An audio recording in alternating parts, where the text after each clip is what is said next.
मालिक के नाम को सभी धर्म प्रेमी जोर से बोलेंगे। जय गुरुदेव, जय गुरुदेव,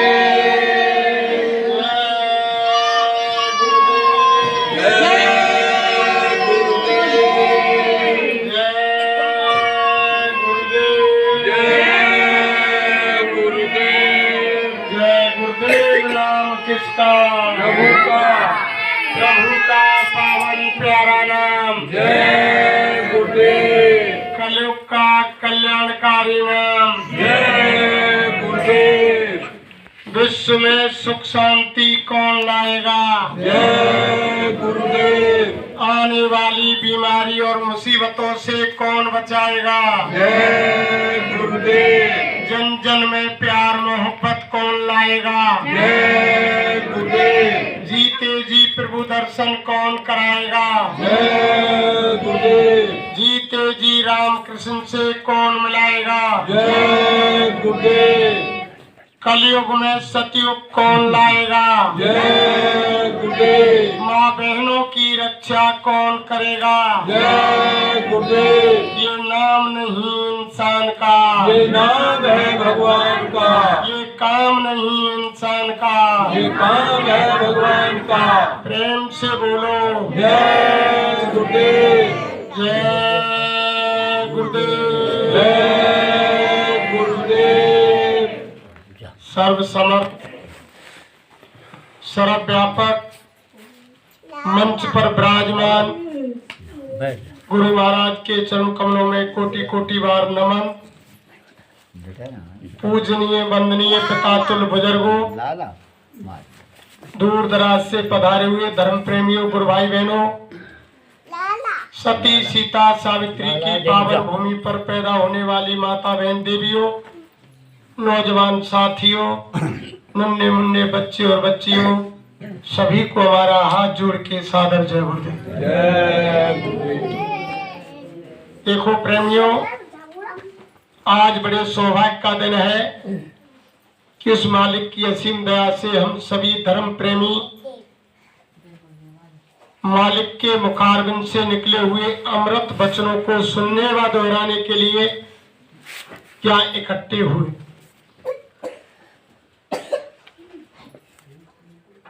देखो महापुरुषों ने कहा, एक घड़ी आदि हुते आद, स्वामी संगत साध की हरे कोट अपराध। यानी महापुरुषों का साथ अगर आपने थोड़े समय के लिए कर लिया, उसी में अगर कोई ऐसा शब्द आपके हृदय में चुभ गया और आप उस रास्ते पर चल पड़े, तो मान लो आपका जीवन सफल हो गया, आत्म कल्याण हो गया, लोक परलोक बन गया। जैसे एक गंदी इत्र बेचने वाला होता है प्रेमियों, अगर हम उसका साथ करेंगे, अगर हम उससे कुछ खरीदेंगे नहीं या कुछ देगा नहीं, फिर भी उससे हमेशा सुगंधी आती रहेगी। ऐसे ही अगर हम संत महात्माओं का, भले लोगों का साथ करेंगे, तो हमेशा उनके अंदर से यानी वो ही चीज निकलेगी, यानी इस मानव जीवन को सफल करने के लिए, आत्म कल्याण के लिए, लोक परलोक बनाने के लिए। देखो प्रेमियों, हमारे गुरु महाराज धरती पर इसीलिए आए, उन्होंने साफ शब्दों में कहा कि मैं आपको अपने निज घर पहुंचाने के लिए आया हूं। मुख मोड़ इधर देखो, मैं तुम्हें लिवाने आया हूं और तुम तो मुझको भूल गए, लेकिन मैं तुमको नहीं भुलाया। हम आप भूल गए, हमने माँ के गर्भ के अंदर जो कौल करार वादा किया उसको भूल गए। उसी वादे को याद दिलाने के लिए धरती पर महापुरुष आते हैं प्रेमियों, और बार बार वो यही कहते हैं कि हम आए हुए देश से और जहां तुम्हारो धाम और तुमको घर पहुंचा बनो एक हमारो। एक काम लेकर के गुरु महाराज आए और कोई उनका काम नहीं था प्रेमियों। वो तो केवल इसीलिए धरती पर मनुष्य शरीर में आए, इसीलिए वो अनामी धाम से चल करके आए। वो युग यानी प्रवर्तक संत कहलाए, वो यानी धरती पर परम संत कहलाए। ऐसी शक्ति धरती पर यानी कभी कभी आती है प्रेमियों, जो स्वामी जी महाराज ने कहा कि अब तक जितने यानी संत फकीर औलिया मैंने धरती पर भेजा, यानी आपने उनको कितना कष्ट दिया, कितना सताया, उनकी बात को तुमने नहीं माना। अब की बार मैं खुद चल के आया हूं और जो तुमने धरती पर आए हुए महापुरुषों को सताया, उनको यातनाएं दी, अब मैं एक एक का बदला लेकर के, और जब धरती से जाने वाला, ऐसे स्वामी महाराज जाने वाले नहीं प्रेम। वो तो गुरु महाराज ने साफ शब्दों में कहा कि जब महात्मा डोलते बोलते रहते हैं तो काल कुदरत काम नहीं करती है। ऐसा लेख में आता है कि ब्रह्म पार ब्रह्म काल महाकाल यानी सभी शक्तियां महापुरुषों को शीश नवाती है, और जब इनके सामने महापुरुष वो अनामी महाप्रभु आ जाते हैं तो ब्रह्म पार ब्रह्म काल महाकाल की जबान नहीं खुलती है और उनके सामने थर थर कांपते हैं। इतना पावर यानी अनामी धाम से आई हुई शक्तियों को होता है प्रेमी। जब वो धरती पर रहते हैं और डोलते बोलते रहते हैं तो काल और कुदरत की कोई हिम्मत नहीं कि धरती पर कोई गड़बड़ कोई विनाश कर जाए। जब महात्मा पर्दे के पीछे हो जाते हैं तभी वो अपनी विनाश की तैयारी करते हैं प्रेमी। और बाबा जय गुरुदेव जी महाराज ने कह दिया कि कलयुग में कलयुग जाएगा और कलयुग में कुछ हजार वर्ष के लिए सतयुग आएगा। तो वो ऐसे ही थोड़ी आ जाएगा, सतयुग ऐसे ही थोड़ी आ जाएगा। सतयुग आने के लिए तो बाबा जय गुरुदेव ने कहा थोड़ा धीरज धरो, नेक करनी करो, वरना कुदरत का थप्पड़ भी लग जाएगा। यानी आप यानी थोड़ा धैर्य रखो और यानी नेक कर्म करो। उस सतयुग आने से पहले बच्चा तुम्हारा कचूमर निकल जाएगा, क्योंकि हमारे धर्मशास्त्र पहले भी यही बता रहे हैं कि सतयुग सब योगी विज्ञानी और कर हर ध्यान करे भव प्राणी। यानी सब योगी विज्ञानी थे सतयुग के अंदर, कोई यानी पापाचारी दुराचारी नहीं था। सब यानी रोजाना साधना करते और उनकी बैठे बैठे घर गृहस्थी में ही आत्मा ऊपर के मंडलों में स्वर्ग वैकुंठ देवी देवता विष्णु लोक और यानी ब्रह्मा लोक शिवलोक और राम कृष्ण के लोक अनामी यानी अलग अगम अनामी सत्यलोक सब जगह घूम फिर के सारी आत्माएं वापस इसी शरीर में आ जाती और रोजाना वो सैल करती। ऐसा यानी सतयुग था। तो धर्म प्रेमियों जब सतयुग आएगा तो धरती से पापी कुटिल कुकर्मी इनका नामो निशान मिट जाएगा। तो पहले विनाश होगा प्रेमियों धरती पर, ऐसे ही सतयुग आने वाला नहीं है।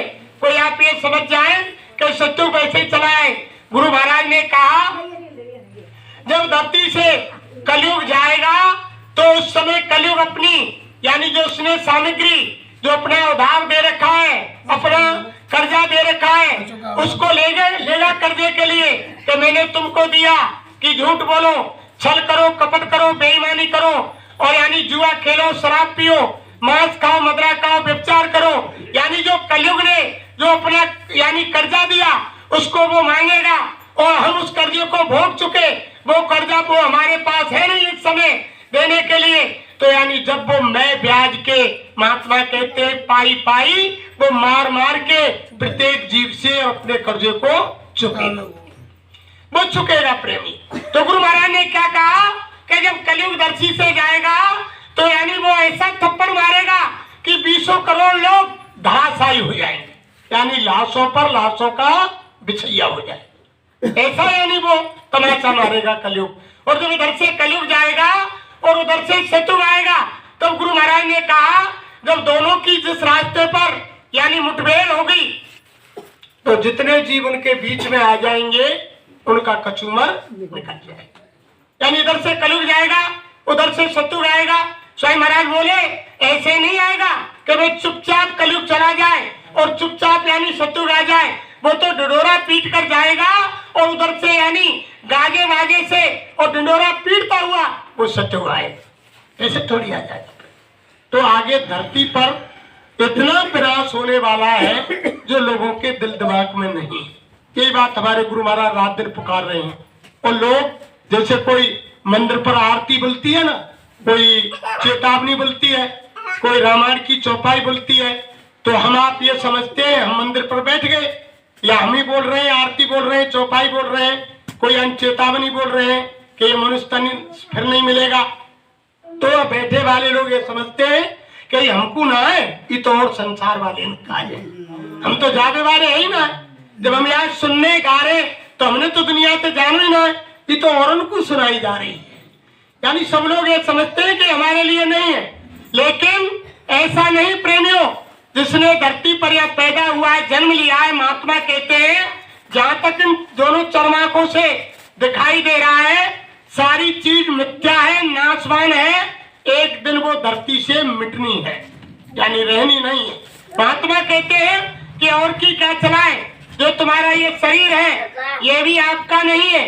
जिस समय तुम्हारा वहां से यानी चालान कट जाएगा और नोटिस लेकर के वो यम के दूत, यम के सिपाही जब वो आएंगे जबरन मकान को खाली करा लेंगे और ये शरीर धाम से जमीन पर गिर जाएगा। यानी ये भी आपका नहीं है, आप ये समझ रहे हैं कि हमारा है, इसके लिए आप उसमें लगे हुए हैं। तो महात्मा कहते हैं अरे समय निकाल करके आप उस खराब समय से बचने के लिए किसी महात्माओं के पास यानी किसी भेदी खोजी पुरुष के पास चले जाओ और उनसे रास्ता ले लो और रास्ता लेकर के घर में बैठ करके साधना कर लो। यानी जब तक तुम साधन नहीं करोगे प्रेमियों कुछ होने वाला नहीं है। रात दिन तुम गाते रहो कि यानी हमारी आत्मा का यानी कल्याण कर दो, हे परमात्मा सब दुनिया परमात्मा बन जाए और सबकी आत्मा को कल्याण हो जाए। यानी कहने से नहीं होगा प्रेमी, करना पड़ेगा। कर्म प्रधान विश्व रच राखा और जो जस करे सो तस फल चाखा। ये तो साफ लिख दिया और ये भी रामायण के अंदर और गीता के अंदर लिख दिया कि जब जब होई धर्म की हानि और बाणे असुर अधम अभिमानी और तब तब प्रभु धर्म मनुष्य शरीरा और हरे सकल सज्जन की। यानी वो तो जब जब धरती पर आते हैं, लेकिन क्या कहा कि सदा सत्पुरुष संसार में नर्तन धर के आते हैं, क्या मगर दुनिया वाले कभी उन्हें पहचान पाते? लोगों ने नहीं पहचाना। वो तो हर समय हर बार धरती पर आते हैं, लेकिन जब अपना काम करके ऐसे चले जाते हैं, जब लोग उनको पहचानते हैं तब उनकी पूजा करते हैं कि भाई हमसे गलती हो गई और हमने उनको नहीं माना, वो तो भगवान थे, वो चले गए। जब यानी ढोलक मंजीरा पीट के जब रात दिन उनकी गाथा को गाते हैं, कीर्तन करते, लेकिन जब वो आते उनको लोग नहीं मानते, विश्वास नहीं करते। ये तो हर समय का तो धर्मप्रेम यही गीता में लिखा है कि यदा यदा धर्मस्य ग्लानिर्भवति, यानी जब जब धरती पर यानी अधर्म बढ़ जाता है और धर्म का नाश हो जाता है तो ऊपर से यानी वो शक्ति मनुष्य रूप में आकर के धरती पर आती है और धर्म की स्थापना करती है और अधर्म को भगाती है और यानी भक्तों की रक्षा करती है। ये तो हर युग की बात है प्रेमियों, हर समय आते हैं, लेकिन जिन्होंने पहचाना उनका कल्याण हुआ, उनके इतिहास के पन्नों में आज भी नाम अमर है। और जिन्होंने हंसी खिल्लियां उड़ाई, अड़ंगे लगाए, वो यानी विनाश को पहुंचे, प्राप्त हुए। ये तो हर समय की बात है, कोई ऐसी चीज नहीं। लेकिन देखो जिस समय महात्मा नामदान देते हैं प्रेमी, जब ये नामदान देते हैं उस समय आत्मा की डोरी जो जीवात्मा होती है ना, उसकी डोरी काल भगवान के हाथ में होती है और मन की डोरी माया के हाथ में होती है और चित्त की डोरी ब्रह्मा के हाथ में और बुद्धि की डोरी विष्णु के हाथ में और अहंकार की डोरी शंकर के हाथ में होती है। लेकिन जब महात्मा नामदान देते हैं उस समय काल भगवान से आत्मा की डोरी को छुड़ा करके अपने हाथ में ले लेते, अपने हाथ में ले लेते हैं उसे। ये गुरु महाराज ने कहा। और कैसे ले लेते हैं? जब वो नामदान दे देते हैं तब समझ लो असली जन्म, चाहे हम 60 साल के हो गए, चाहे 20 साल के हो गए, 40 साल के हो गए, जब हमने महात्माओं से नामदान लिया और नाम दान लेकर के भजन साधन उस मालिक से मिलने के रास्ते पर चले, उस समय समझो कि आज हमारा असली जन्म हुआ है। असली जन्म तो वो है प्रेमियों, उस जन्मदिन को मनाना चाहिए। ये हम तुम रात दिन जो जन्मदिन मना रहे हैं इसमें खुशी नहीं, इसमें तो आंसू डालने चाहिए कि हमारे बच्चे की 1 साल उम्र कम हो गई। और हम खुशी मनाते हैं, हम खुशी मनाने जन्मदिन मनाने में खुशी करते हैं, लेकिन ये करना चाहिए, अंतर में खेद करना चाहिए प्रत्येक को कि आज मेरे बच्चा की, नाती की, बेटा की जितनी उम्र थी मालिक ने दी है उसमें से 1 साल खत्म हो गई। इसलिए से कोई बढ़िया सही रास्ते पर चलना चाहिए और हम मनाते हैं खुशी। और असली यानी पुण्यतिथि क्या होती है प्रेमियों, जो हम बरसी मनाते हैं ना, हमारे माँ बाप चले जाते हैं, असली पुण्यतिथि वो होती है इसी मनुष्य मंदिर में जीवात्मा को महात्माओं के सारे जगा करके जीते जी परमात्मा के पास पहुंचा दे, और जब अंत में उसका शरीर छूटे वो आत्मा जीवात्मा निज धाम सत्यलोक को जाए, वो है असली पुण्य तिथि। उसको कहते हैं पुण्य तिथि, उसको कहते हैं बरसी।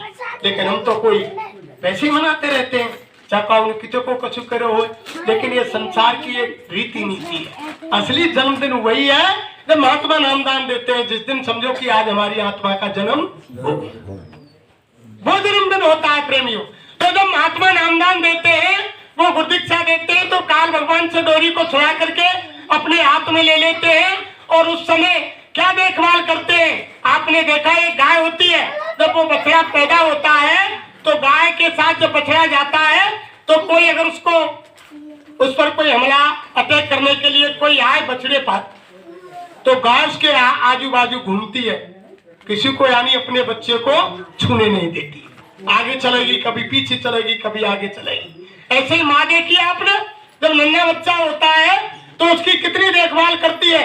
वो यानी घर से बाहर निकलता है तो उसके कभी आगे जाती है, कभी पीछे रह जाती है। ऐसे जब महात्मा नामदान देते हैं, गुरु महाराज ने कहा नामदान देने के बाद वे कई साल तक, जब तक जीव यानी अपने पैरों पर खड़ा नहीं होता है, तब तक जैसे माँ और गाय जैसे बच्चे की रक्षा करती है, ऐसे महात्मा 24 घंटे जीव की रक्षा करते हैं। वो अंग संग रहते हैं प्रेमी 24 घंटे। तभी तो गुरु महाराज ने कहा कि जो तुम यानी कर रहे हो उसे मैं देख रहा हूं और तुम कह रहे हो उसे मैं सुन रहा हूं। वो 24 घंटे। अब इस समय आप ये समझ रहे हैं कि गुरु महाराज नहीं है, गुरु महाराज इसी जगह पर विराजमान है। इसलिए जो भी माता बहन देवी आती है वहीं से प्रसाद और सेवा को गा देती है। ऐसा कदापि मत करो, आलस मत करो। जब प्रसाद और यानी सेवा चलाने के लिए आए तो मंच के सामने आए और यानी यहाँ अपना मत्था टेके और दया मिलेगी। ऐसी चीज नहीं दया मिलेगी आप आलस करके और काऊ वहाँ पकड़ा दे, प्रसाद सेवा पकड़ा दे कि यहीं से दे दो चलो वहाँ। तुम समझ रहे कि यहाँ बाबा जय गुरुदेव विराजमान नहीं, वो हर जगह यानी मालिक विराजमान इस समय यहाँ बैठे हुए हैं। ऐसी चीज नहीं। तो ये यानी कदापि भी इंसान को भूल नहीं करनी चाहिए। वो यानी तुम ये समझ रहे हैं कि शरीर में नहीं दिखाई दे रहे, वो शब्द रूप में इसी जगह पर विराजमान है। जहाँ सत्संग होता है मालिक वह सबसे पहले आकर के विराजमान हो जाते हैं। तो वो अंग संग प्रेमियों कभी भी ये मत सोचो कि बाबा जय गुरुदेव ने जब से नामदान दिया वो हमारे अंग संग 24 घंटे है। जब हम यानी पूरे परवरिश हो जाएंगे तब वो हमारा अंग संग छोड़ेंगे और दूर से निगरानी। स्वयं महाराज एक दिन मथुरा में सत्संग दे रहे थे, गुरु महाराज बोले अरे बच्चे बच्चियों देखो, हमने जिस जीव को नामदान दे दिया और वो हमारी आज्ञा का पालन कर रहा है, समय से ध्यान भजन सुमरन कर रहा है। भाई गुरु आदेश पालन ही सच्ची भक्ति है। आदेश पालन करना ही भक्ति है और कोई दूसरी चीज भक्ति नहीं है। यानी जो अपने पिता की आज्ञा का पालन करता है उसको क्या कहते हैं, यानी पितृ भक्त। जो अपनी माता की आज्ञा का पालन करता है उसे क्या कहते हैं, मातृभक्त।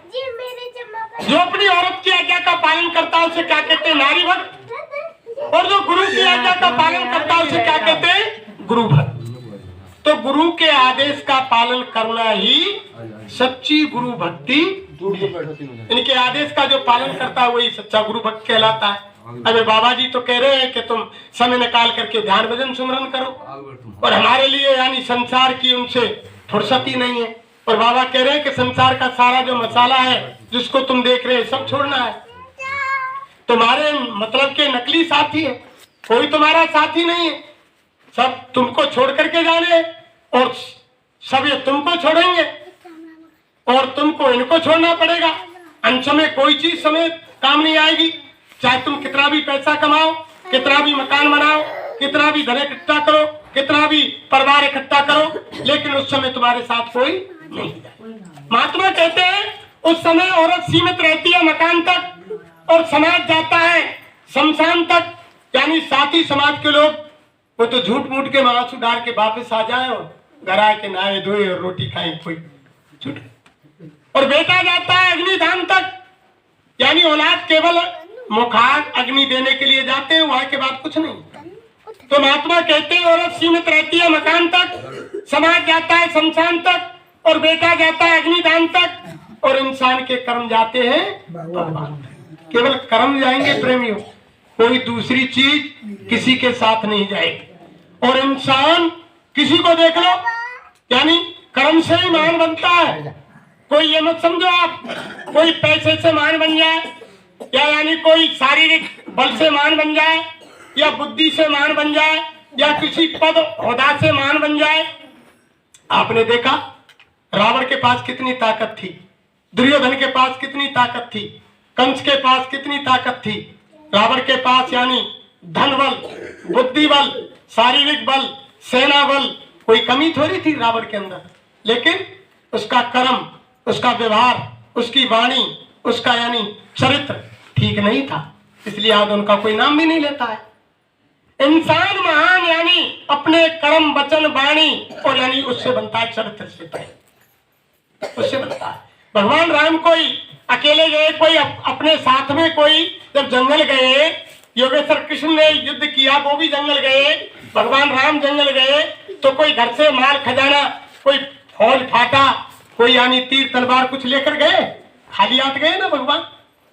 उन्होंने तो वही जंगल में कोल भील बंदर भालुओं को इकट्ठा किया, उनके अंदर ही रिद्धि सिद्धि भरी और उनसे छोटे लोगों से काम लिया और यानी राक्षसों का विनाश किया, धरती पर धर्म की स्थापना की, उनके द्वारा की।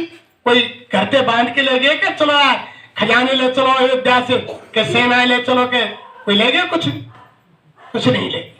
तो धर्म प्रेमियों यानी हमेशा धर्म की स्थापना जब जब हुई और जब जब हमारी बिना नारी शक्तियों के कुछ नहीं हुआ। आप हमारी माता बहन देवियों का भी बहुत योगदान यानी युग परिवर्तन के समय रहा। कहीं भी आप देख लो, इनके बिना कहीं भी युग परिवर्तन नहीं हुआ। कोई भी इतिहास उठाकर देख लो, राम का इतिहास उठाकर देख लो, जब सहस्त्रबाहु रावण यानी भगवान राम का जब युद्ध हुआ तो उनके जैसे ही सिर काटते थे तो जैसे खून की बूंदें गिरती थी धरती पर, उतने ही रावण पैदा हो जाते थे। तब उन्होंने मां सीता को यानी आराधना की और वो यानी विराट रूप धर के एक हाथ में खप्पर और एक आग जलता हुआ और एक हाथ में तलवार लेकर के आई।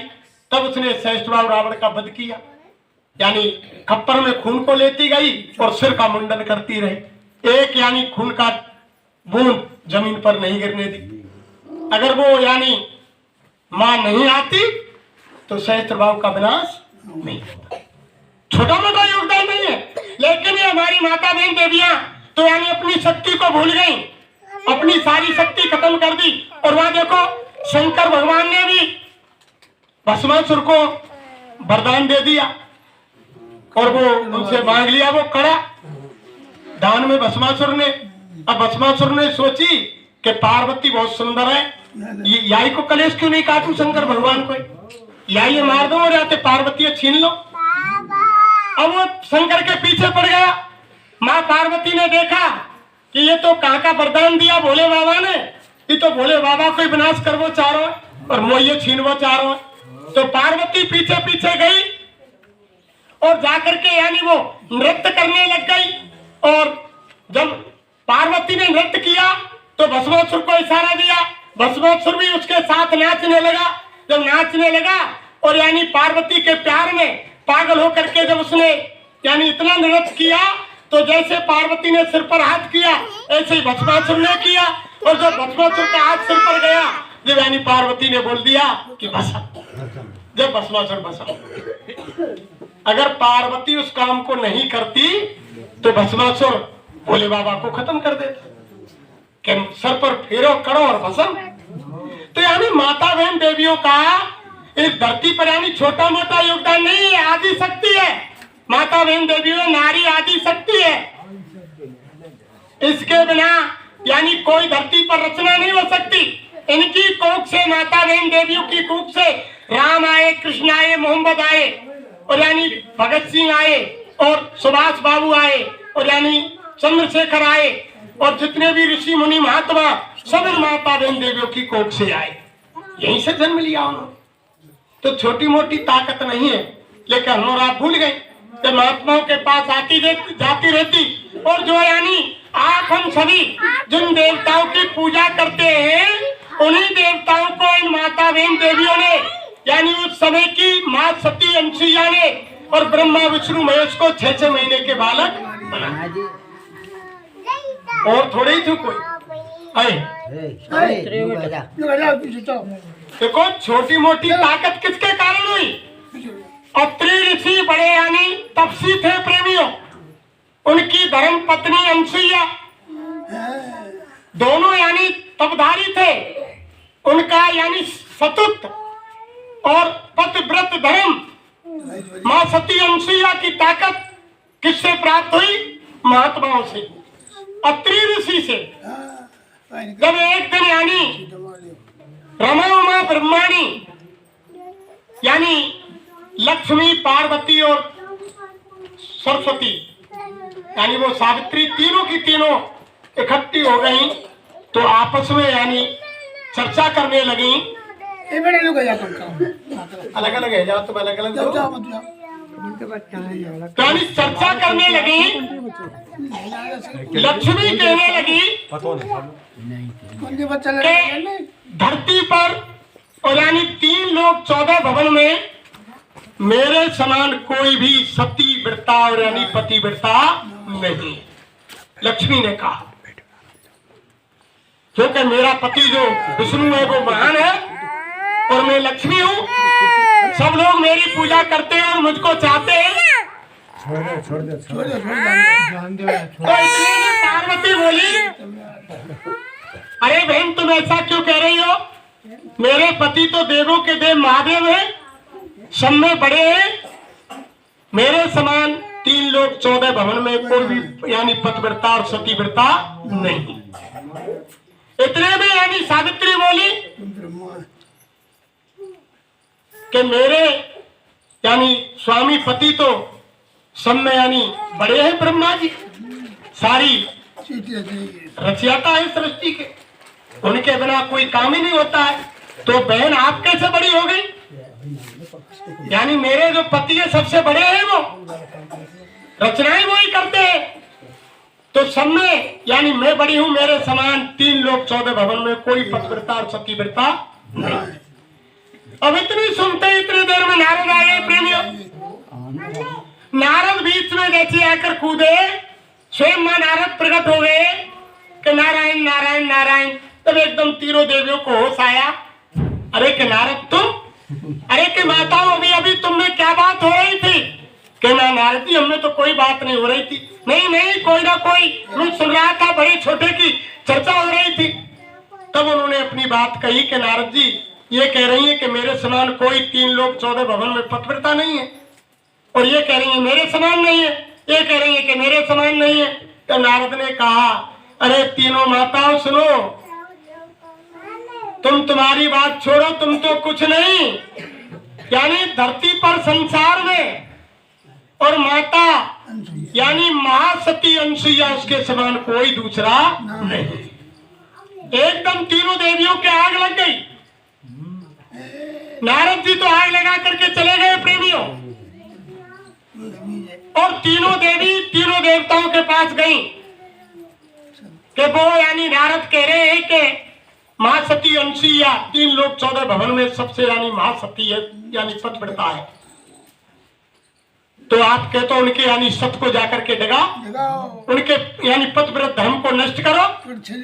और अगर तुम वहां नहीं गए, ऐसा नहीं किया, तो हम आज से अन्न जल ग्रहण करना छोड़ देंगे, अपने प्राण त्याग देंगे।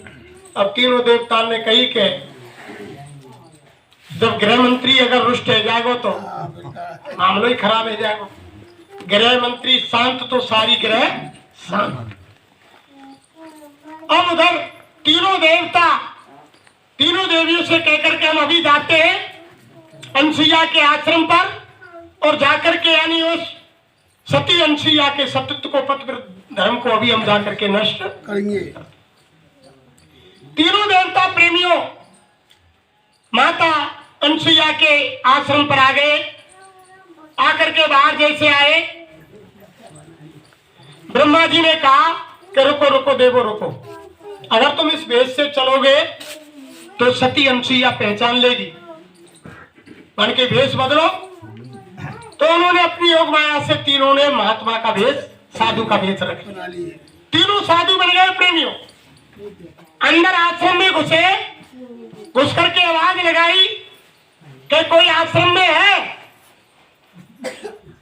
महाराज अत्रि ऋषि अपनी साधना पर बैठे हुए थे। सती अंशिया बाहर निकल कर ये आई कि ओ भाई, आज हमारे आश्रम पर 3 देव पधारे हैं।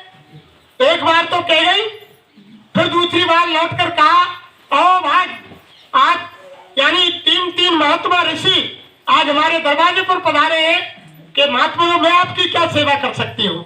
वो तो सती थी, पहचान गई कि तीनों देव है। तब उन्होंने कहा कि अंशिया हम भूखे हैं, जितना तुम जल्दी कर सको तत्काल हमारे लिए भोजन बनाओ। तब सती अंशिया ने कहा कि महात्मनो बैठो, मैं अभी 5 मिनट के अंदर और तुम्हारे लिए भोजन तैयार करके लाती हूँ। जैसे ही मुड़ी अंशिया तभी रोक दिया ऋषियों ने कि रुको रुको अंशिया ठहरो, हम ऐसे भोजन नहीं करेंगे। मन की कैसे करेंगे कि आप भोजन बना लाए और हम यानी सीधे साधे भोजन को कर ले, ऐसे नहीं करेंगे। तो कैसे करोगे महाराज? कि तुम यानी निर्वस्त्र होकर के यानी तुम्हारे शरीर पर यानी कोई कपड़े का तन पर तार नहीं होगा। जब निर्वस्त्र होकर के तुम हमको भोजन कराओगी तब हम भोजन करेंगे।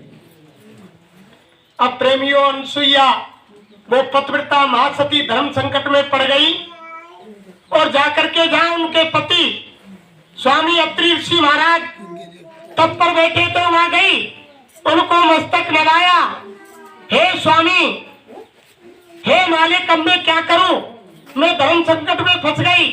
अगर निर्वस्त्र होकर के महात्माओं को भोजन कराती हूँ तो मेरा यानी पतिव्रत सतत धर्म खत्म होता है, और अगर मेरे दरवाजे से ये साधु भूखे जाते हैं तो मेरा यानी ग्रस्त धर्म खत्म होता है।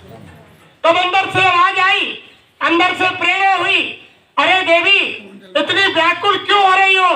मेरा कमंडल उठाओ, इसमें जल रखा हुआ है, तीनों महात्माओं के ऊपर जल का छिड़काव कर दो, 6 महीने के बालक बन जाएंगे और निर्वस्त्र होकर के तुम उनको भोजन यानी दूध पिला दो आंचल का।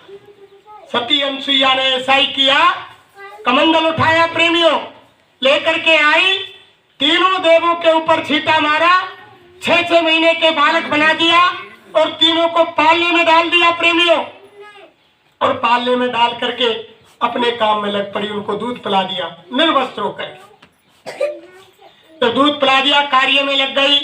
बहुत लंबा समय हो गया, जब तीनों देव वापिस नहीं लौटे, फिर तीनों देवियां इकट्ठी हुई और उन्होंने विचार किया कि वो कैसे यानी सती अंशिया के यानी धर्म को डगाने के लिए गए, वो अभी तक वापस नहीं आए। इतनी बात सुन करके फिर नारद जी प्रकट हो गए, नारायण नारायण करते हुए। अरे के माताओं क्या चर्चा कर रही है? अरे कि तुम आग लगा गए, उसी दिन के वो तीनों देवता गए हैं और अभी लौट करके नहीं आए। तब नारद ने कहा, अरे माताओं, वो तो यानी अंसुईया माता के आश्रम में कैद है, अगर तुम वहां जाए उनसे मिन्नत मांगे, विनती करे, प्रार्थना करे, वो दयालु है, वो तो तुम्हारे पतियों को वापस दे सकती है। तब उन्होंने कहा कि हमने अनसुईया का आश्रम तो देखा ही नहीं। तब नारद ने कहा कि देखो माताओं, मैं तो वहां जाने वाला नहीं हूँ। वो छोटी मोटी ताकत यानी माता अनसुईया में नहीं। अगर मैं नजर पड़ गया और उन्होंने मुझको कुछ से कुछ बना दिया तो मेरी औकात नहीं कि मैं बदल दूं, इसलिए मैं वहां नहीं जाऊंगा। तुमको बता सकता हूँ कि वो सामने आश्रम उस अनसुईया माता का है। तब माताओं ने कहा, अरे कि तुम नारद इतना करो, हमारे साथ चलो, दूर से बता देना। नारद जी तीनों देवियों के साथ गए और दूर से बता दिया कि वो सामने सती महासती अनसुईया का आश्रम। तीनों देवियां आश्रम में चली गई।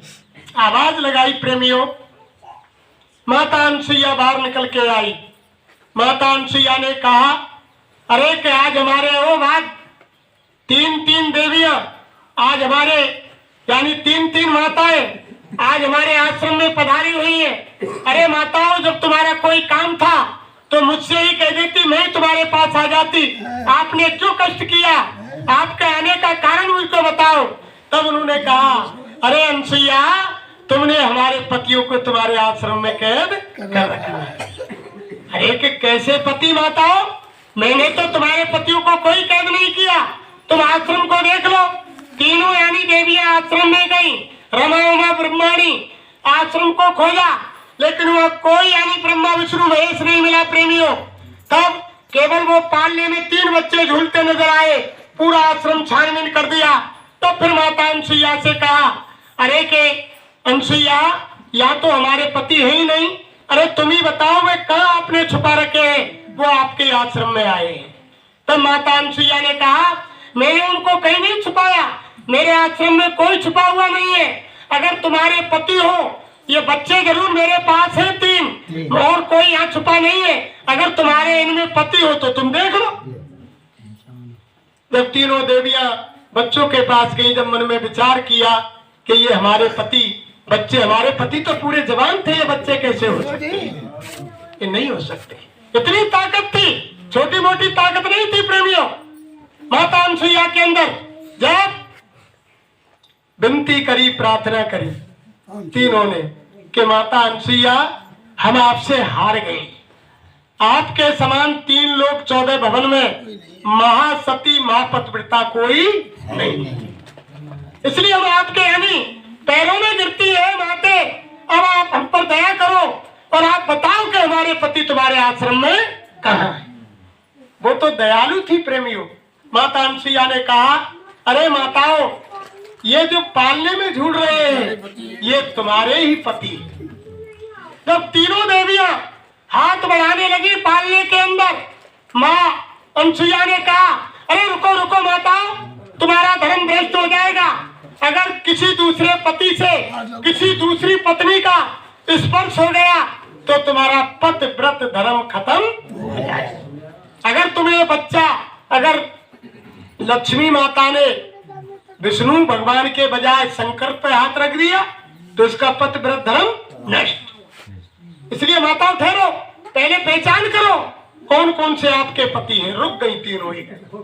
हम कैसे पहचान सकती हैं कि हमारे पति ये हैं? फिर मिन्नत प्रार्थना की प्रेमियों अनसुईया से, हे माता अनसुईया, हम आपसे हर तरह से हार गई, आप हम पर दया करो। आपके बरोबरी 3 लोग 14 भवन में कोई सती महासती कोई यानी पतिव्रता नहीं है। आप दया करके हमारे पतियों को बताओ। तब माता अनसुईया ने कहा कि ये ब्रह्मा है, ये विष्णु है और ये महादेव है। तब तीनों देवियों ने अपने अपने पति उठाए और गोदी से लगाए। फिर बाद में होश आया, अरे कि अब हम इनका क्या करेंगे? ये तो बच्चे हैं 6-6 महीने का। अब हम इनमें इतना पावर नहीं कि इनको यानी जैसी पहली अवस्था में कर सके। फिर माता अनसुईया से विनती प्रार्थना की। अब माता अनसुईया बोली कि पहले मैंने मेरे पति परमेश्वर की दया से इनको 6-6 महीने के बालक बना दिया, अब मुझमें भी यानी बिना पति के पावर नहीं। फिर वापस गई, जहाँ अत्रि तप कर रहे थे वहीं जाकर के पहुंची और प्रणाम किया और अंतर में मिन्नत मांगी, हे यानी पति परमेश्वर आप मुझे प्रेरणा दो, अब मैं क्या करूं। वो यानी तीनों देवियां अपने तीनों पतियों को पहले जैसा करानी चाहती है। तब अंतर में प्रेरणा आई, अरे देवी क्यों निराश होती हो, वही कमंडल उठाओ और जाकर के तीनों के ऊपर जल का छिड़काव कर दो, वो पहले जैसे हो जाए। वही कमंडल उठाया प्रेमियों, कितनी शक्ति थी अनसुईया के। जाकर के छींटा मारे और ब्रह्मा विष्णु महेश को जैसा का तैसा बना दिया। फिर वह तीन शक्ति तीनों रूपों की वह आश्रम में छूटी। तो छोटी मोटी ताकत नहीं माता बहन देवी, नारी शक्ति में छोटी मोटी ताकत नहीं। जब नारी शक्ति वो रामलीला मंडली में गाते हैं ना कि नार नहीं है नौरंगी है, नौरंग नहीं है बहुरंगी है, और ढके तो सारे कुल की लाए ढके नहीं नंगी की। घर में अभी कोई काम पड़ जाए रात को, अब तो फिर लाइट आ रही है, दिए जो रहे पहले, और काउ घर की नारी थे कह दे के लाइट, अब वो लाइट चली जाए अंधेरों को पोए तो कह दे के तू घर में सामान निकाल लिए भीतर थे, तो क्या कह देगी कि मेरे बच की ना, वो डर लगे मैं ना जाऊं अंधेरो है। और अगर आपस में कोई लड़ाई झगड़ा अचानक है तो रात के 12 बजे बियाबान जंगल में होती हुई और अकेली चली जाएगी, यानी निकल जाएगी, किसी को भय नहीं मानेगी। ऐसी ताकत है तुम्हारी शक्ति के, छोटी मोटी ताकत नहीं है माता बहन देवियों। लेकिन अपनी ताकत अपनी शक्ति को स्वयं भूल गए। अगर ऋषि मुनि महात्माओं के पास आते जाते रहते, इनके पास युक्ति लेते और इनसे युक्ति लेकर के और घर में बैठ करके समय निकाल करके वो साधना वो भजन करते, तो कोई शक्ति आज हमारी माता बहन देवियों के अंदर। और दूसरा आपने देखा नहीं, सत्यवान के प्राण